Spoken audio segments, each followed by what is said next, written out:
Haunted hostel real story part 2। मेरे गांव जाने के बाद नीलेश के साथ क्या हुआ ये जानेंगे, लेकिन नीलेश की कहानी शुरू कहां से हुई? अगर आपको ये जानना है तो हॉस्टल का वो रहस्यमयी कमरा हॉरर पार्ट 1 के कहानी सुने। एक हफ्ते बाद जब मैं वापस कॉलेज आया तो मैंने देखा नीलेश कॉलेज नहीं आया था। फिर मैंने सोचा नीलेश को कॉल करता हूँ। मैं कॉल किया पर उसका मोबाइल स्विच ऑफ बता रहा था। मैंने नेट ऑन किया, सोचा कि उसको व्हाट्सएप पर मैसेज कर दूँ। जैसे ही मैंने अपना नेट ऑन किया तो उसके कई मैसेजेस आ गए। मेरे गांव में नेटवर्क नहीं रहता, इसलिए मैंने अपना मोबाइल चेक ही नहीं किया था। ये मैसेजेस नीलेश ने मुझे 4 दिन पहले किए थे और मैं आज देख रहा था। नीलेश ने उसमें लिखा था कि मैंने तुम्हारे पास कई बार कॉल किया पर तुम्हारा नंबर नेटवर्क से बाहर बता रहा था, इसलिए मैं व्हाट्सएप पर मैसेज कर रहा हूँ, क्योंकि मुझे लग रहा है वो मुझे छोड़ेगा नहीं, मैं बच नहीं पाऊँगा। इसलिए मैंने अपनी सारी कहानी अपनी डायरी में लिख दी है और वो मैं अपने हॉस्टल के कमरे के सामने वाले बरगद के पेड़ के नीचे अपनी डायरी फेंक दिया हूँ। अगर मुझे कुछ हो जाता है तो मेरी डायरी से मेरी ज़िंदगी के असलियत लोगों के सामने तुम लाना। तुम मेरे भाई से भी बढ़कर हो। बस इतना ही मैसेज नीलेश ने मुझे भेजा था और उसी मैसेज के अनुसार मैं उसके हॉस्टल के कमरे के सामने वाले बरगद के पेड़ के पास पहुंचा, जहां मुझे एक डायरी मिली। मैं उस डायरी को खोला तो देखा ये नीलेश की ही डायरी है। मैंने देर न करते हुए डायरी उसी पेड़ के नीचे बैठकर पढ़ना शुरू कर दिया जहां तक नीलेश ने मुझे अपनी कहानी बताई थी। उसके आगे के पेज को मैंने पलटा।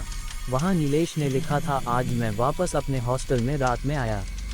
मैंने अपने कमरे में पहुंचकर देखा मेरा रूममेट वहां नहीं है और सारे कपड़े और सामान बिखरे पड़े हैं। मुझे लगा कि मेरे बगल के रूम वालों की ये हरकत होगी। मैं बाहर गया, देखा मेरे फ्लोर पर सबके रूम में ताला लगा है। फिर मुझे लगा कि शायद ये मेरे रूममेट नहीं किया होगा। रूम के इस हालत के बारे में हॉस्टल के मैनेजर से बोलने गया और मैंने अपना रूम नंबर बताया। मैंने ये भी कहा मुझे शक है ये सब मेरे रूममेट ने किया है। मैनेजर ये रजिस्टर निकला और मेरे रूम नंबर की लिस्ट निकाली और उसने जो कहा उससे तो मेरे पैरों तले मानो धरती खिसक गई हो। उन्होंने कहा, तुम्हारे रूम में सिर्फ तुम रहते हो, रजिस्टर में सिर्फ तुम्हारा नाम है, उस रूम में अभी कोई और नहीं रहता। मैं कहा, नहीं, वहाँ एक लड़का मेरे साथ रहता है, उसका नाम राहुल था। तब मैनेजर ने थोड़ा सोचने के बाद बताया, राहुल नाम का लड़का आज से 1 साल पहले उसी रूम में रहता था, जिसकी लाश एक दिन उसी कमरे में मिली। उसने चिट्ठी में लिखा था वो फेल होने की वजह से और पढ़ाई की डिप्रेशन की वजह से सुसाइड कर रहा है। इतना कहकर मैनेजर अपने घर की ओर निकल जाता है। मैं बहुत ज़्यादा डर चुका था। मैं सोचा अपना सामान पैक करके यहाँ से निकल जाता हूँ, कुछ दिन कहीं भी रह लूँगा पर यहाँ नहीं रहूँगा। मैं अपने रूम में पहुँचा और सामान पैक करने लगा। अचानक ही कमरे का दरवाज़ा बंद हो जाता है। मैं खोलने की कोशिश करता हूँ पर वो नहीं खुलता। फिर मैं जल्दी से अपना मोबाइल निकला और तुम्हें फ़ोन लगाया। जब फ़ोन नहीं लगा तो मैंने तुम्हें व्हाट्सएप पर मैसेज कर दिया और तभी मेरे सामने राहुल की आत्मा आकर खड़ी हो गई। मेरे कमरे में एकदम अंधेरा हो गया और मैंने अपने आप को बाथरूम बंद कर लिया। टॉर्च जलाकर डायरी में ये बाकी सारी बातें लिखकर खिड़की से पेड़ के नीचे फेंक दिया।